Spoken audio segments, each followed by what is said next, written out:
ભાભર તાલુકાના જોરવાડા ગામમાં આવતા જતા બાળકો અને વાહન ચાલકો પરેશાન. ગંદા પાણી અને કાદવ કીચડમાંથી બાળકો શાળાએ જવા મજબૂર. શાળાએ જતા બાળકોના કપડાં બગડી જાય છે અને તેમના થેલાઓ પણ બગડી જાય છે.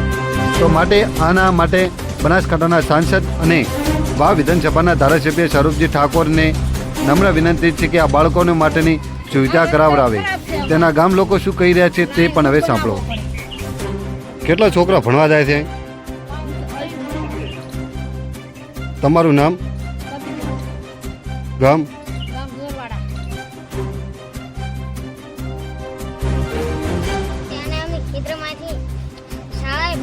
અમારો રસ્તો ખૂબ જ ખરાબ છે અને અમારા કપડાં બગડી જાય છે અને અમારા શિક્ષકો એમ છે કે તમારા કપડાં કેમ બગડી જાય છે. અમે રોજગારામાંથી આવી છીએ. કઈ શાળામાં ભણવા જાઓ છો? કેટલા વિદ્યાર્થીઓ ભણવા જાઓ છો ત્યાં? રસ્તો કેવો છે તમારા? આ જોરવાડા તનવાડને જોડતો માર્ગ છે. આની અંદર 60 થી 70 છોકરા બધા ખેતરોની અંદર અત્યારે વસાવટ કરે છે. તો એમને જવા આવવામાં બહુ એટલે બહુ મુશ્કેલ પડે છે. જે હજી થોડું ઘણું આ મોટું છોકરું છે એ તો કદાચ ચાલીને આવી શકે, પણ નાના નાના છોકરાઓને તેડી અને એમને વાલીને મૂકવા જવા પડે એવી પોઝિશન છે આ રસ્તાની અંદર. જેથી કરીને બાઇક પણ નથી ચાલતું. તો બધાને ઘેરે તો કાંઈ 4 વ્હીલ ગાડી કે પિકઅપ તો હોતું નથી. તો સરકારશ્રીને રિક્વેસ્ટ છે કે આ રસ્તો થોડું ઘણું જોઈ લે અને સમારકામ જેટલું ઝડપી બને એટલું ઝડપી કરાવે.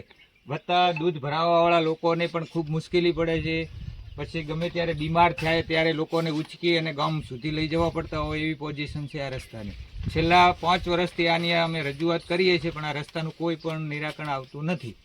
તો જેથી કરીને જો હવે આ રસ્તોનું નિરાકરણ નહીં આવે તો ગામ લોકોને જે આ સીમની અંદર રહે છે એ ધારણા ઉપર ઉતરવાની તૈયારી છે. નામ તમારું?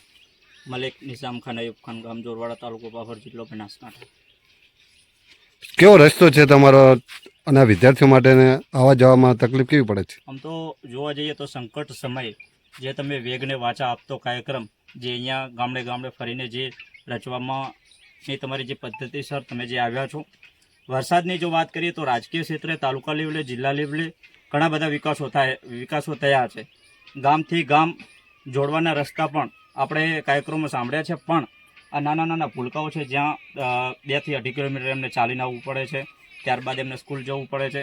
અને અત્યારે તમે પાણીની આપણે વાત કરીએ તો પાણી જે સમાંતર જે માર્ગમાં ભરેલા છે એ ઘણા બધા પાણી છે. તો નાના નાના બાળકોને જે ભણવા માટે જે બહુ મુશ્કેલ જે તકલીફ વેઠવી પડે છે. તો સરકારને, ખાસ બંને સરકારને, એક તો સાંસદીય રીતે જ્ઞાનીબેન ઠાકોર છે અને તાલુકા લેવલની વાત કરીએ તો આપણા ધારાસભ્ય સ્વરૂપભાઈ ઠાકોર છે.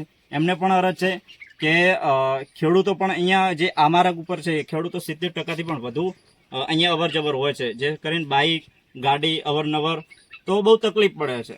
તો રાજકીય લેવલે વિકાસ અને સ્ટેટ લેવલે જે વિકાસ થતો હોય છે તો ગામડામાં પણ થોડોક આવી રીતે રોડ રસ્તા બને જેથી કરીને ખેડૂતોને પણ નુકસાન ન આવે અને બાળકો જે ભૂલકાઓ નાના નાના જે ભણવા જાય છે એ સમંત અંતરે પહોંચી શકે એવી સરકારશ્રીને આજીજી છે. રસ્તો ક્યાંથી ક્યાં જોડાય છે? રસ્તો તો જોવા જઈએ તો જોરવાડાથી તનવાડ સુધીનો રસ્તો છે. પણ જોરવાડાથી તનવાડ સુધી ન બને તો કાંઈ નહીં, પણ આગળ એક તલાવડી છે ત્યાં સુધી જો રસ્તો બને તો નાના નાના ભૂલકાઓ પણ ભણવા આવી શકે અને અન્ય ખેડૂતોને પણ તકલીફ ન વેઠવી પડે એના માટે રજૂઆત.